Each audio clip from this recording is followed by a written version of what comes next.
இந்த கொஷினில் வந்து ஒவ்வொரு ஸ்கீம்ஸ் கொண்டு வந்திருப்பாங்களே இந்தியாவில், அந்த ஒவ்வொரு ஸ்கீம்ஸ், அந்த ஆக்ட், அந்த சட்டம் இதெல்லாம் வந்து எந்த வருஷத்தில் வந்து ஆரம்பித்தாங்க அப்படின்னு சொல்லி கேட்டிருக்காங்க.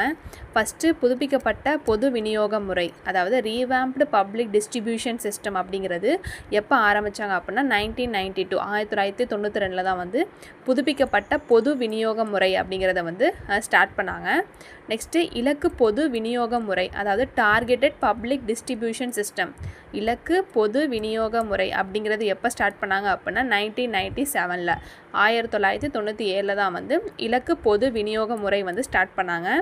மூணாவது என்ன கொடுத்துருக்காங்கன்னா அந்தியோதயா அன்ன யோஜனா, அந்தியோதயா அன்ன யோஜனா அப்படிங்கிறது எப்போ ஸ்டார்ட் பண்ணாங்க அப்படின்னா 2000 வருஷம் 2000 தான் வந்து இந்த அந்தியோதயா அன்ன யோஜனா அப்படின்னு சொல்லிட்டு ஸ்டார்ட் பண்ணாங்க. இது ஈஸியாக ஞாபகம் வச்சுக்கலாம் 2000 இருக்குது. நெக்ஸ்ட்டு தேசிய உணவு பாதுகாப்பு சட்டம், நேஷ்னல் ஃபுட் செக்யூரிட்டி ஆக்ட் அப்படிங்கிறது எப்போ கொண்டு வந்தாங்கன்னா 2013 தான் தேசிய உணவு பாதுகாப்பு சட்டம், நேஷ்னல் ஃபுட் செக்யூரிட்டி ஆக்ட் வந்து கொண்டு வந்தாங்க. இதனால் பார்த்துக்கோங்க, இது எக்ஸாம்ஸில் கேட்கலாம்.